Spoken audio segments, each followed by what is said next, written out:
नमस्कार दोस्तों, आज के दिल से दिल की बात कार्यक्रम में मैं आदित्य कुमार आप सभी का स्वागत करता हूं।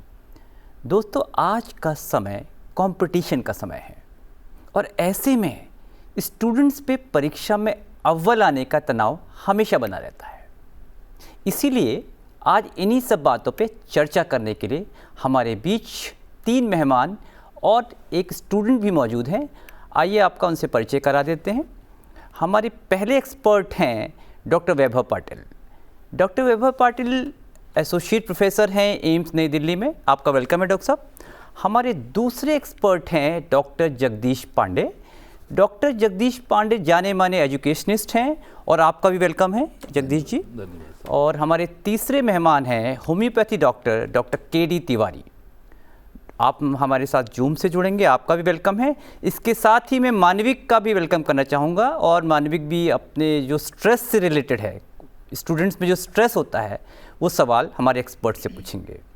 मेरा पहला सवाल डॉक्टर पाटिल आपसे है। डॉक्टर साहब, स्ट्रेस, अगर हम स्ट्रेस की बात करें तो इसका मीनिंग क्या होता है और क्या स्ट्रेस हर बार नेगेटिव ही होता है? एक बहुत ही इम्पोर्टेंट क्वेश्चन आपने पूछा, क्योंकि कई बार हम स्ट्रेस को एक कॉमन टर्म की तरह यूज़ करें। छोटी चीज़ हो गई, हमने स्ट्रेस कह दिया कि मैं स्ट्रेस में हूँ। तो ये जानना ज़रूरी है कि एग्जैक्टली स्ट्रेस होता क्या है। स्ट्रेस हमारी लाइफ का एक पार्ट है। स्ट्रेस को अगर हम डिफाइन करें तो स्ट्रेस बेसिकली जो इमोशनल या फिजिकल रिएक्शन होती है किसी इवेंट को, अगर हम वो घटित हो रहा है या घटने वाला है, उसकी जो रिएक्शंस हम हमारे फिजिकली या इमोशनली वे में हम देते हैं, उसे स्ट्रेस कहा जाता है जी। सो बेसिकली स्ट्रेस आपको हर जो इवेंट होगा उसके साथ आएगा। तो स्ट्रेस नेसेसरी ये नहीं है कि ये निगेटिव है। जैसे हम कहते हैं, इसके अलग प्रकार के अगर हम डिफाइन करें तो एक यू स्ट्रेस है और डिस्ट्रेस है। यू स्ट्रेस से ये कहना होता है जो स्ट्रेस आपकी कैपेसिटी को बढ़ाता है। फॉर एग्जांपल, अब स्टूडेंट्स के हिसाब से अगर हम ये कहें, अगर कोई कंपटीशन है या कोई एग्ज़ाम हम दे रहे हैं, उसके लिए अगर हम थोड़ा स्ट्रेस ले और जो ऑप्टिमम स्ट्रेस है जिसके कारण आपकी कैपेबिलिटी बढ़े, आप अच्छे से परफॉर्म कर पाओ और उसके कारण आपको वो प्रेरित कर रहा है कुछ करने के लिए, तो उसे हम यू स्ट्रेस कहेंगे। बट एक स्ट्रेस जो कॉमनली आजकल बच्चों में ज़्यादातर जो बढ़ा हुआ स्ट्रेस हम जिसको कह रहे हैं, जिससे नेगेटिव इम्पैक्ट आ रहा है, वो ऐसा स्ट्रेस है जिसके कारण आपकी कैपेसिटी कम हो जाती है, आपको मानसिक तनाव या शारीरिक दिक्कतें आनी शुरू हो जाती है, आपकी परफॉर्मेंस में उसका इफेक्ट आता है, कमी आनी शुरू हो जाती है, या आपको कई सारी शारीरिक या मानसिक बीमारियों के साथ उसके साथ सफ़र होना पड़ता है जब ये स्ट्रेस कई लेवल से ऊपर बढ़ जाता है। बिल्कुल डॉक्टर, क्योंकि कई बार आमतौर पर देखा जाए तो स्ट्रेस का कई बीमारियों में बड़ा रोल माना जाता है। उस विषय में भी हम आपसे आगे पूछेंगे। डॉक्टर पांडे, आपका रुख करना चाहेंगे। डॉक्टर साहब, जैसे कि आप एक एजुकेशनिस्ट हैं, शिक्षाविद हैं, तो आपके अनुसार जो बच्चे हैं किस तरह के स्ट्रेस से, क्योंकि उनको एक तो क्लास में अव्वल आना है और कंपटीशन भी बीट करना है, किस तरह के स्ट्रेस से आपकी नज़र में आप देखते हैं? आपके अपने अनुभव से हमें बताएं बच्चों में। आजकल की बेसिकली शिक्षा प्रणाली में ना परीक्षा और प्रतिस्पर्धा छात्रों के जीवन का अहम हिस्सा बन चुके हैं, लेकिन इसके साथ ही तनाव का कारण भी बनते जा रहे हैं। NCERT के अनुसार भारत में लगभग 81% जो छात्र हैं वो परीक्षा के तनाव से जूझते हैं आज की डेट में। यह तनाव से क्या होता है, बच्चों का आत्मविश्वास, नींद, एकाग्रता को प्रभावित करता है। बिल्कुल। और कभी कभी यह अवसाद और भावनात्मक टूटने का कारण भी बनता है। तो बच्चों को वही है कि इसमें थोड़ी सी प्रेशर कम करना है, ये स्कूलों को देखना चाहिए, इस बारे में थोड़ी ध्यान रखना चाहिए। और बाकी जो हमारे आजकल एक्सपर्ट भी हैं उन लोगों से राय लेके इस पर थोड़ी विचार करना चाहिए। सुधार की गुंजाइश है। Yes sir. और वो एक जो स्कूल मैनेजमेंट है उनको भी इस तरफ ध्यान देना चाहिए। बिल्कुल ध्यान देना चाहिए। और साथ में गवर्नमेंट का तो रोल है ही उसमें। गवर्नमेंट का रोल। अब रुक करेंगे मानविक आपका, क्योंकि मानविक रिप्रेजेंट कर रहे हैं उन बच्चों को जो कि जिनसे संबंधित हमने आज का प्रोग्राम रखा है। मानविक, क्या सवाल आप हमारे एक्सपर्ट से पूछना चाहेंगे? Sir, very good evening sir. Sir, how can we maintain our balance between studies and some extracurricular activities? Okay, आप ये पूछना चाह रहे हैं कि बैलेंस हम किस तरह बना सकते हैं कि जो आपकी एक्स्ट्रा करिकुलर एक्टिविटीज़ है, क्वेश्चन बहुत अच्छा है, प्लस स्टडीज़ में। तो मैं फिर से डॉक्टर पाटिल आपका रुख करूँगा इस विषय में। दोनों भी एक स्टूडेंट के डेवलपमेंट में काफ़ी दोनों का रोल है। अगर आप ये कहें कि मैं बस एकेडमिक्स कर लूँ और मैं आगे सक्सेसफुल हो जाऊँगा, तो आपकी स्किल बिल्डिंग नहीं हो पाएगी। तो एक्स्ट्रा करिकुलर एक्टिविटीज़ का रोल आपकी फिजिकल हेल्थ को इम्प्रूवमेंट करना है, सोशल स्किल्स डेवलपमेंट करना है ना, आपका कंसंट्रेशन इम्प्रूव करने में हेल्प करती है और आपकी ओवरऑल ये ग्रोइंग ईयर्स है जिसमें उसका काफ़ी योगदान है। बिल्कुल। तो इम्पॉर्टेंट ये है कि कोई भी एक्सेस ना हो। बैलेंस करने के लिए इम्पॉर्टेंट है कि हम जैसे एक्स्ट्रा करिकुलर एक्टिविटी हम पूरे दिन में अगर हम टाइम मैनेजमेंट अगर प्रॉपर करें तो हम स्टडीज़ के साथ 1 से 1.5 घंटा हम इस एक्स्ट्रा करिकुलर एक्टिविटीज़ को निकाल सकते हैं। जो आजकल बच्चों में जो ज़्यादा देखा गया है कि बच्चे एक्स्ट्रा करिकुलर एक्टिविटीज़ के अलावा मोबाइल हो, टीवी हो, वीडियो गेम्स हो, इसमें जो टाइम बिता रहे, अगर हम उसको टाइम जो वेस्ट हो रहा है या जिससे हमें कोई फ़ायदा नहीं हो रहा, अगर हम वो कट डाउन करें और उसको extra curricular activities, sports, games या कोई स्किल बिल्डिंग के लिए यूज़ करें तो आपको वो पढ़ाई में भी फ़ायदा देगा, आपको कंसंट्रेशन भी बढ़ेगा और उसमें डेफिनेटली वो दोनों चीज़ें बैलेंस करने में आपको हेल्प हो सकती है। इस विषय में डॉक्टर पांडे आप क्या कहना चाहेंगे? बेसिकली डॉक्टर साहब की बातों से मैं पूरा सहमत हूँ। छात्रों को बेसिक तनाव कम करने के लिए एक तो शिक्षक और छात्र के बीच में ना बहुत ज़्यादा समझ रहे, क्योंकि एक दोस्ती टाइप का व्यवहार होना चाहिए जिससे कि शिक्षक समझा सके कि भैया तनाव कैसे कम कर सकते हैं। तो और बाकी योगा हो गया, फिटनेस, स्पोर्ट्स हो गया, सब चीज़ ऐसी एक्टिविटीज़ करें तो जिससे तनाव कम रहेगा। बिल्कुल, कम्युनिकेशन गैप नहीं होना चाहिए बेसिकली, और यही एक शिक्षक और छात्र के बीच में संवाद बना रहना चाहिए। डॉक्टर तिवारी, आपका रुख करना चाहेंगे। डॉक्टर साहब, वही मगर हम मानविक का सवाल लें तो आप क्या सोचते हैं इस बारे में? देखिए, आपने ये जो प्रश्न है ये बहुत ही बेसिक है, फंडामेंटल है। बच्चे आजकल देखते हैं कि हमारे टाइम तो उतना ही है, लेकिन उनको कैरिकुलर एक्टिविटीज में भी पार्टिसिपेट करना है और एग्जाम्स और अपनी स्टडीज में, और ये दोनों ही चीजें डेवलपमेंट के लिए, बच्चे के डेवलपमेंट के लिए बहुत जरूरी है।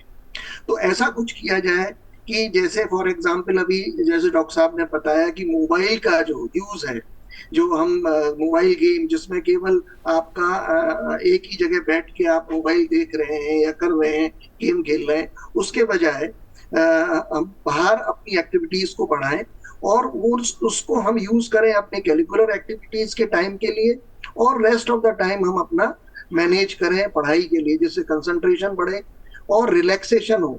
बेसिकली अगर देखा जाए तो जो रेस हैं मोबाइल की, it is also very harmful for the eyes and the brain.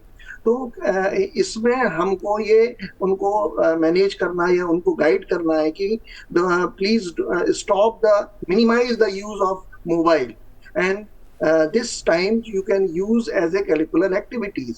अब ये तो एक जर्नल मतलब जो हैबिट्स फॉर्मेशन है वो है। अगर मेडिसिन की पॉइंट ऑफ व्यू से बात करेंगे, वो अभी जैसा अभी प्रश्न आएगा तो मैं आपको बताऊंगा कि what is the holistic approach in regard with the medicine to this question। बिल्कुल। डॉक्टर पाटिल, आपका रुख करेंगे। डॉक्टर साहब, आमतौर पे स्ट्रेस और नींद का बड़ा संबंध माना जाता है, क्योंकि नींद ना आना भी एक आजकल के बच्चों में, क्योंकि स्क्रीन टाइम काफ़ी बढ़ गया है। तो गुड स्लीप हैबिट्स किस प्रकार इनकलकेट आप बताना चाहेंगे कि बच्चे, स्टूडेंट्स कर सकते हैं? बच्चों में हम सबको ले रहे हैं जो कि 12th तक के भी हैं, जिन्होंने करियर में they have to achieve something in life. Sleep का बहुत इम्पोर्टेंस है। अगर हम देखें कि इमोशनल और फिज़िकल जो हेल्थ है उसके लिए स्लीप बहुत ही इम्पोर्टेंट ये फैक्टर को यानी कंट्रीब्यूट करता है। बट आजकल जो निगलेक्टेड पार्ट है, सब लोग सब एक्टिविटी करना चाह रहे हो, नींद की तरफ ध्यान कम जा रहा है। तो अगर हम ये देखें कि नींद को कैसे मेंटेन किया जाए या अच्छी, या जो हम कहते हैं कि गुड स्लीप हाइजीन क्या होती है, जो कई बार अगर आप ये फॉलो करते हैं तो आपको बहुत सारी बीमारियों से रिस्क जो होती है वो कम हो जाती है। उसमें इंपॉर्टेंट होता है कि जैसे आप सोने का टाइम आपका फिक्स हो, सोने का टाइमिंग और उठने का टाइमिंग फिक्स होना चाहिए। जो जल्दी जैसे सोना कि 10-10:30 बच्चों के लिए इंपॉर्टेंट है कि उस टाइम पे सो के आप 7 घंटे की नींद प्रॉपर लो, एडिक्वेट हो। सोने और खाने के बीच में लगभग 2 से 3 घंटे का गैप होना चाहिए। जो गैजेट्स है 1 से 1.5 घंटा, जैसे मोबाइल, टीवी, लैपटॉप, अब आजकल ये रोज़मर्रा की ज़िंदगी का पार्ट बन गया कि बच्चों को पढ़ाई भी करनी, बट इट्स इंपॉर्टेंट कि आप 1 से 1.5 घंटे पहले उसे बंद कर दें। दिन में नैप्स ना ले, जैसे स्कूल से आने के बाद या आप काम से आ रहे हो और उसके बाद आप सो रहे हो तो उसमें स्लीप डिस्टर्बेंस होने का खतरा रहेगा। इम्पॉर्टेंट है कि आप जिस कमरे में सो रहे हो उसका टेम्परेचर ठीक रहे, यूजुअली 25-26 डिग्री जो रिकमेंडेड होता है, कि ये आपको नींद अच्छी लाने में हेल्प करेगा। तीसरा है regular exercises, 30 to 40 minutes exercises से आपकी स्लीप साइकिल मेंटेन रहती है। दूसरी और चीज़ है जैसे कि एक्टिवेटिंग गेम्स, जो यूजुअली कोई एक्टिविटी जिससे आपकी एनर्जी लेवल बढ़ती है, मूवी हो, गेम्स हो, या कोई ऐसे सॉन्ग सुनना हो जिससे आप एनर्जाइज फील करो, तो इनसे आपको अवॉइड करना है। 6 बजे के बाद यूजुअली चाय, कॉफ़ी, इनको हमें अवॉइड करना चाहिए। ये अगर आप रेगुलरली आप फॉलो कर पा रहे हो तो आपकी स्लीप ठीक रहेगी। बिल्कुल, काफ़ी अच्छे से बताया डॉक्टर पाटिल ने। डॉक्टर पांडे, अगर हम आपका रुख करें डॉक्टर साहब, जो अच्छी खाने की हैबिट्स हैं, हेल्दी जो फूड हैबिट्स हैं, उनका क्या महत्व है एक छात्र जीवन में? वैसे छात्रों के लिए तो हेल्दी फूड तो कंपलसरी होना ही है। आमतौर पे आप देख रहे होंगे कि हम लोग पिज्ज़ा है, आजकल बच्चे फास्ट फूड की तरफ ज़्यादा भाग रहे हैं, तो उससे क्या है, उसकी सेहत में भी फर्क पड़ रहा है, और इससे हर चीज़ का दबाव भी बच्चों पर आता है। तो हाइजीन भोजन करना चाहिए, वो स्कूलों में भी इनको सिखाना चाहिए कैसे कैसे क्या हाइजीन भोजन होना चाहिए, कैसे बच्चे स्ट्रेस कम ले पाए। क्योंकि WHO और एम्स जैसे संस्थान भी बोलते हैं कि बच्चे आज की डेट में काफ़ी टेंशन की वजह से ना तनावग्रस्त हो रहे हैं, नींद कम आ रही है उनको, कंपटीशन की वजह से। एक तो अब दिन पे दिन कंपटीशन भी बढ़ता जा रहा है, तो बच्चे एक तो भोजन भी हाइजीन नहीं कर पाते हैं, सारे बाहर के फास्ट फूड खाने में ज़्यादा रहते हैं। तो इनको इस तरफ ध्यान देना चाहिए, और स्कूल मैनेजमेंट को भी सोचना चाहिए, और स्कूल को भी इस बारे में थोड़ी सी काउंसलिंग करानी चाहिए बच्चों को कि यार ये फूड से ये खराब होता है, इससे ये होता है थोड़ी। तो अब डॉक्टर साहब, आपने अपने स्कूल्स में किस तरीके से इन हैबिट्स को इनकलकेट करने की कोशिश की है? हम लोग अपने यहाँ जैसे हमने हर एक वीक में एक पीरियड हमने ऐसा रखा हुआ है जो हम स्कूल प्रिंसिपल्स को भी बोलते हैं कि वो टीचरों के द्वारा काउंसलिंग करवाएं बच्चों को। प्लस हम एक महीने में एक बार काउंसलर भी हम अपॉइंट करते हैं, जिससे वो बच्चों को प्रेयर के टाइम पर भी, और प्लस पीरियड में तो टीचर्स करते ही हैं, काउंसलिंग करते हैं उनकी, और वीक मंथली एक बार हम लोग काउंसलर को बुला के प्रेयर के टाइम पर सारा कुछ उनको बताते हैं इस बारे में पूरा। डॉक्टर पाटिल, जैसे कि अभी डॉक्टर साहब बता रहे हैं कि स्कूल्स वगैरह में जो अच्छी फूड हैबिट्स हैं, इसका अगर हमारी जो फूड हैबिट्स हैं वो ट्रेडिशनल रही नहीं, मिलेट की तरफ हमारे ऑनरेबल प्राइम मिनिस्टर का रुख है, लेकिन बच्चे ये हैं कि जो कि उनको इसका टेस्ट पसंद नहीं आता है, किस तरीके से हम उनको उसकी तरफ उनका रुख करा सकते हैं ताकि उनकी आने वाली लाइफ उनको और मजबूत इंसान, एक अच्छा इंसान बना सके, उनका स्टैमिना भी बढ़े साथ में? इसमें मैं यही कहना चाहूँगा कि अगर हम घर में ही ऐसी कुछ चीज़ें बनाएं जो टेस्टी है, अब जैसे अब रोटी पे ही जैसे कई बार आपने देखा होगा कि रोटी पे ही जो घर में पिज़्ज़ा बन जाता है वो भी उतना ही टेस्टी है जो हम मार्केट से ला रहे हैं। तो इजी एक्सेस होने के कारण कई बार पेरेंट्स भी कि नहीं चलो ठीक है, कौन बनाए ये चीज़ें, ठीक है हम ऑर्डर करके दे सकते हैं। अगर आप घर में खुद ही आप एक उनके लिए एक एग्जांपल बन जाओ कि इससे फ़ायदा क्या है, हाँ इससे हेल्प आपको क्या हो सकती है, आपकी ग्रोथ, शारीरिक ग्रोथ में कैसे होती है, ये टेस्टी भी है, और उसके साथ उसका अगर आप बच्चों का फ़ायदा भी बता पाओ तो बच्चे वो एक्सेप्ट कर लेते हैं। तो मुझे लगता है कि घर से अगर हम शुरुआत करें, ऐसा नहीं कि बिल्कुल ही अवॉइड हो, बट इसकी फ्रीक्वेंसी बहुत मुझे लगता है कि थोड़ी कम करने की ज़रूरत है। आप ये कहने की कोशिश कर रहे हैं डॉक्टर साहब कि एकदम से बैन भी ना लगाएं, जो भी पिज़्ज़ा है पॉसिबल है, हाँ, जो टेस्ट आपका इंक्रीज करते हैं, साथ ही साथ कुछ हेल्दी जो हैबिट्स हैं, अल्टरनेटिव्स उसको देने चाहिए, उनको टेलर्ड करके उनके अनुसार ताकि वो टेस्टी हो और वो खा सकें, हाँ, और वो उनके एक शुमार हो जाए उनकी आदत में, यही कहने की कोशिश कर रहे हैं। क्योंकि बच्चे तो टेस्टी फूड मांगेंगे, हाँ, तो अगर आप उनको अल्टरनेटिव देते हैं जो हेल्दी भी है, हाँ, तो वो उनको लाइक करना शुरू करें। बिल्कुल। डॉक्टर पांडे, आप कुछ कहने की कोशिश कर रहे थे? मैं वही कह रहा था कि जैसे हमारे पहाड़ों में आजकल मिलेट वाला, हमारे ऑनरेबल प्राइम मिनिस्टर साहब भी बोलते हैं कि मिलेट उसमें बहुत सारी चीज़ें बन रही हैं, मिलेट से आपके पिज़्ज़ा भी बन रहे हैं, बर्गर भी बन रहे हैं इस टाइप पे।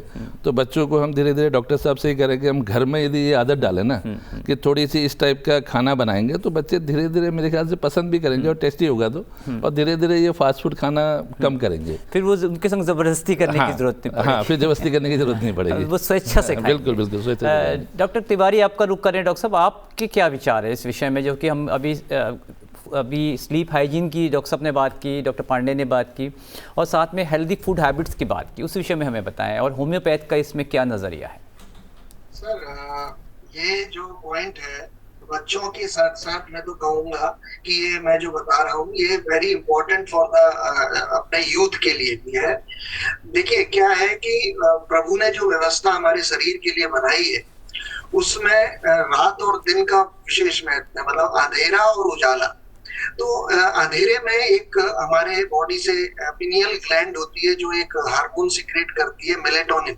Melatonin is responsible for the sound sleep. अब मेलेटोनिन का व्यवस्था ऐसी है कि शाम को आप पशु पक्षियों को भी देखेंगे, शाम ढलते ही उनके उनके अंदर फूड हैबिट नहीं करते, मतलब कोई चीज नहीं लेते, और वो अंधेरे में रह के उनकी नींद का क्लॉक, जो फिजिकल क्लॉक है, बायोलॉजिकल क्लॉक है, वो काम करती है। मेरा कहने का तात्पर्य यह है कि हम जैसे जैसे अपना स्क्रीन टाइम, जैसे आपने अभी पॉइंट आउट किया था, स्क्रीन टाइम हम खत्म करें या बंद करें या रिस्ट्रिक्ट कर दें या उसको मिनिमाइज कर दें, क्योंकि स्क्रीन का हमारे आंखों के रेटिना पे असर पड़ता है, और जो हमारा जो नेचुरल मेलेटोनिन जो सीक्रेट होता है वो कम होने लगता है, तो नींद आना बंद हो जाती है। लेट नाइट हम जो है काफी देर तक मोबाइल को यूज करते हैं। अब ये तो नींद के लिए हमें मतलब सही समय पे सो जाना चाहिए, 8-9 बजे, 9:30 10 बजे तक हम सो जाएं, अंधेरा कर दें, तो मेलेटोनिन आएगा, मतलब सीक्रेट होगा और हमें साउंड स्लीप आएगी। क्योंकि स्लीप एक अपने आप में एक रेमेडी है हमारी बॉडी को रिजुवनेट करने की।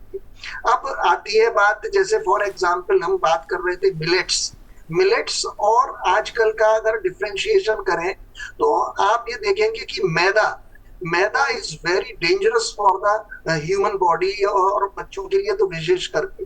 जितने भी आर्टिकल्स आजकल बाहर बन रहे हैं, चाहे वो पिज्जा का बेस हो, चाहे नूडल्स हो, चाहे ब्रेड हो, everything there is this maida is responsible. और मैदे का एक सबसे बड़ा कारण ये क्या काम करता है, इंटेस्टाइन में जाके ये स्टक हो जाता है और फूलता है और कॉन्स्टिपेटेड करता है, फिर वो एसिडिटी बनती है, फिर ट्राइग्लिसराइड बढ़ते हैं, मतलब पॉइजन टॉक्सिन्स क्रिएट होना शुरू होते हैं, वो हमको हमारे शरीर के लिए नुकसान करते हैं। तो restrict for the this outside food, इसको हम मैदा कहेंगे। और हम मिलेट्स के ऊपर आए, हम रॉ, मतलब जितना ज्यादा हम इसको मैदे को ना लेते हुए हम अगर फ्लोर को लेंगे या इसके मिलेट्स के फ्लोर को लेंगे, जिसका हम यूज करके उसको बनाएं, तो वो ज्यादा अच्छा रहेगा और प्रोटीनियस होता है। अब हम होम्योपैथी के एस्पेक्ट से बात करें तो होम्योपैथी में बहुत सारी ऐसी मेडिसिन्स हैं जो कॉन्स्टिपेशन को दूर करती हैं। कुछ मेडिसिन, डॉक्टर साहब इस पे भी आएंगे होम्योपैथी पे। तो अभी जैसे डॉक्टर पांडे ने भी बताया कि भाई किस तरीके से हम बच्चों के टेस्ट के अकॉर्डिंग, या डॉक्टर पाटिल ने भी बताया, उसको मोल्ड कर सकते हैं, उसको सुधार कर सकते हैं। कि फोर्सफुली हम किसी पे अपने, चाहे अपने बच्चे हों या फोर्सफुली कोई भी बच्चा आजकल के मानने को तैयार नहीं होता है, उससे उनकी हेल्थ स्ट्रेस और हम बढ़ाएंगे। इससे अच्छा उनके अकॉर्डिंग करके हम उनके टेस्ट को भी बढ़ा सकते हैं, साथ ही साथ उनकी हेल्थ को भी बढ़ा सकते हैं। डॉक्टर साहब, अभी टाइम मैनेजमेंट का भी बड़ा महत्व होता है, क्योंकि हमारे पास एक लिमिटेड आवर्स होते हैं, उसमें आपको पढ़ाई के, क्योंकि बोझ काफ़ी बच्चों पे बढ़ चुका है। जैसे कि आप एक मैनेजमेंट, कॉलेज मैनेजमेंट से भी हैं, तो आपको तो पता ही है डॉक्टर साहब कितना जो हमारा सिलेबस है वो काफ़ी बढ़ चुका है और कॉम्पिटिशन बहुत डे बाई डे बढ़ता जा रहा है। तो टाइम मैनेजमेंट का क्या, किस तरीके से हम ध्यान रख सकते हैं? मैं दोनों के एक एक करके, पहले आप डॉक्टर पाटिल आप हमें बताएं। टाइम मैनेजमेंट के लिए मैं ये कहूँगा कि जब आपका एक एकेडमिक करियर शुरू होता है तो इम्पॉर्टेंट ये है कि आपको एक गोल है कि इस टाइम पे आपको एग्जाम देनी है। It's better to prepare from this beginning. आप पहले से ही किसी सब्जेक्ट्स में अगर आपको डिफ़िकल्टी है, आपके टीचर से, आपके फ्रेंड से, या आपके घर में आपके सिबलिंग से, उनसे पूछ के वो क्लैरिटी आनी शुरू हो जाए। जैसे कि हमने देखा कि हम इनिशियल फेजेस में, जैसे स्कूल स्टार्ट हो जाती है तो उसमें हम एक्स्ट्रा करिकुलर एक्टिविटीज़ को एक तो बहुत एक्सटेंड कर रहे हैं, उस समय एकेडमिक एक्टिविटी कम हो जाती है, या फिर हम जो एक्टिविटीज़ कर रहे हैं उसमें उतना फोकस नहीं दे पा रहे, तो क्या हम कंसंट्रेशन बढ़ा के उसको इम्प्रूव कर सकते हैं? तो आपका अगर टाइम मैनेजमेंट अगर आप कर लो अच्छी तरीके से, जैसे कि मुझे पता है कि, सॉरी टू इंटरप्ट, कई बार क्या, तो कई बच्चे जो हैं वो 1 घंटे में सब खत्म कर देते हैं, कई लगे रहते हैं फिर भी वो ग्रैस्प नहीं हो पाता है। तो वो एक है कि हर एक की ग्रास्पिंग कैपेसिटी डिफरेंट है। बट अगर वो भी हम अगर ये मान के चले कि ठीक है, एक इनहेरेंट जो कैपेसिटी वो हर एक की डिफरेंट है, बट कंसंट्रेशन एक फैक्टर है जिसको हम इम्प्रूव कर सकते हैं उसको। अच्छा। तो जो डिस्ट्रैक्शंस है उसको हम अवॉइड करें। अगर योगा, मेडिटेशन, माइंडफुलनेस, इस तरह की टेक्निक्स जो है, डीप ब्रीदिंग एक्सरसाइज, इससे कई बार आपको रिलैक्स फील होगा, कंसंट्रेशन आपका इम्प्रूव होता है, तो आप थोड़े टाइम में भी एक अच्छी तरीके से उस पढ़ाई को कर सकते हो। बिल्कुल। तो इम्पॉर्टेंट है कि आप टाइम टेबल बनाएं, उस हिसाब से उसको फॉलो करें, जिसमें आपका हेल्थ का भी फोकस है, जिसके साथ आप अपनी हॉबीज़, एक्स्ट्रा एक्टिविटी उनको भी टाइम दे पा रहे हो, ताकि फिर आगे चल के इसका प्रेशर ना बने कि मुझे इतना पढ़ाई बाकी है, इतना सिलेबस कवर मेरे करना। ख्याल में उससे स्ट्रेस का भी तनाव भी कम होएगा, क्योंकि अगर आप टाइम मैनेजमेंट कर ले तो तनाव काफ़ी डेफिनेटली कम का उसमें डायरेक्ट इम्पैक्ट पड़ेगा। डॉक्टर पांडे, क्या आप बताना चाहेंगे इसी? टाइम मैनेजमेंट में बेसिकली जो सिलेबस बच्चों के होते हैं ना, जैसे हमारे स्कूलों में ये क्या करते हैं कि अप्रैल से लेकर दिसंबर तक 10th और 12th बोर्ड के जो होते हैं वो मोस्ट प्रॉब्ली दिसंबर तक ये लोग सिलेबस ख़त्म कर देते हैं। उसके बाद रिवीजन शुरू करते हैं, 2 महीने फिर बच्चों के लिए मिलते हैं। अब तो फरवरी में एग्ज़ाम हो जाते हैं, अब कोशिश करते हैं नवंबर तक ये सिलेबस ख़त्म हो जाए, उसके बाद फिर रिवीजन कराते हैं। और प्लस 10th और 12th जो बोर्ड के पेपर्स होते हैं उसमें एक्स्ट्रा टाइम देने के लिए, जैसे प्रेयर में करीब 45 मिनट या 1 घंटा करीब लगता है, तो उस प्रेयर के टाइम पे उन बच्चों को क्लासेज अटेंड कराते हैं, जिससे उनका समय थोड़ी बच जाता है, 1 घंटा उनको और एक्स्ट्रा मिल जाता है।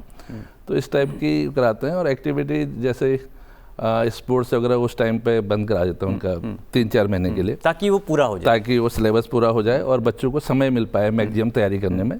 उससे स्ट्रेस भी कम रहेगा, क्योंकि समय मिलेगा नहीं तो बच्चे क्या करते हैं आज की डेट में, जब सिलेबस ख़त्म नहीं होता है फिर स्ट्रेस में आ जाते हैं। बिल्कुल बिल्कुल। तो उनके बाद 2 महीने एटलीस्ट रहता है कि वो टीचर से फिर वो उसको जो समझ में नहीं आ रहा है उस क्वेश्चन का दोबारा रिवीजन कर सकता है। तो ये अभी बिल्कुल पूरा प्रयास रहता है कि आपके स्कूल्स का भी कि बच्चों को पूरी हेल्प की जाए।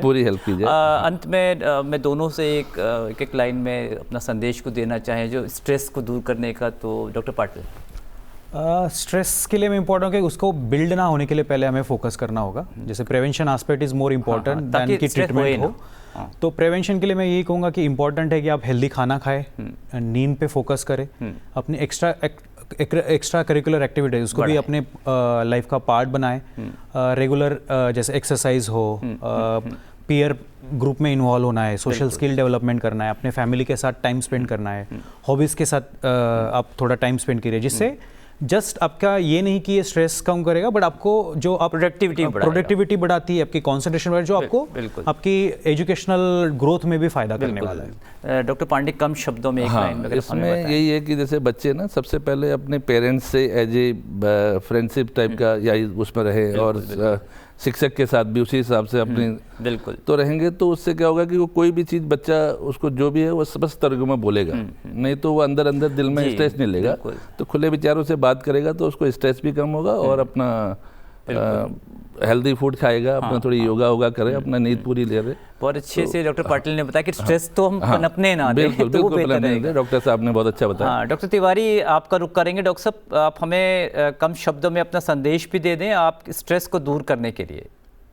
देखिए, होम्योपैथी का क्या रोल है उस बारे में बता दें।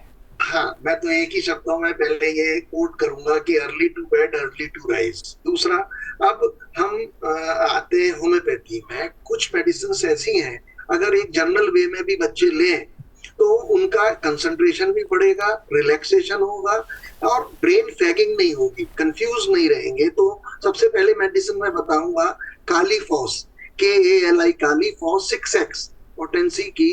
अगर बच्चा 5 years to 12 years 15 years तक का है तो 4 टैबलेट्स दिन में 3 बार अगर वो चूसते हैं तो उसको एक तो कॉन्फिडेंस लेवल बढ़ेगा, कंसंट्रेशन बढ़ेगा और स्लीप भी बहुत अच्छी आएगी। इसी की एक और मेडिसिन है जिसको हम यूज करते हैं कंफ्यूजन में, जब बच्चा जो है कंफ्यूज हो जाता है और हेसिटेशन करता है एग्जामिनेशन इंटरव्यू में, तो वहां हम एकोनाइट की बात करते हैं, एकोनाइट नेपेलस 30 पोटेंसी की। अगर 2 बूंदे सुबह 2 बूंदे शाम को ले तो वो उसके अंदर कॉन्फिडेंस लेवल को भी बढ़ाता है। ऐसे ही एक मेडिसिन, और लास्ट जो मेडिसिन मैं आपको बताना चाह रहा हूँ, ब्राह्मी, बकोपा मयूरी करके आता है, वो ब्राह्मी जो एक आयुर्वेद में यूज होती है, ऐसी होम्योपैथी में वो हमारे जो मेंटल कैलिबर को बढ़ाने का, याददाश्त को बढ़ाने का काम करती है, मेमोरी को बड़ा अच्छा कर देती है। बच्चे अगर इसको यूज करेंगे तो उनका कॉन्फिडेंस लेवल बढ़ेगा, नींद अच्छी आएगी।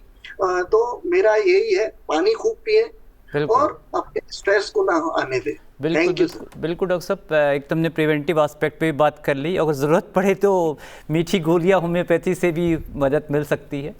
और दोस्तों, हमारा हमेशा यही प्रयास रहता है कि हम आपको आपके स्वास्थ्य के विषय में सही जानकारी प्रदान करें। इसी क्रम में हमने आज का कार्यक्रम प्रस्तुत किया। आशा है कि आपको हमारा आज का कार्यक्रम अच्छा लगा होगा। इसी के साथ हम अपने चारों मेहमानों का शुक्रिया अदा करते हैं और आपसे विदा लेते हैं। अब मेरी पूरी टीम और मुझे यानी आदित्य कुमार को आज का कार्यक्रम समाप्त करने की अनुमति दीजिए। नमस्कार।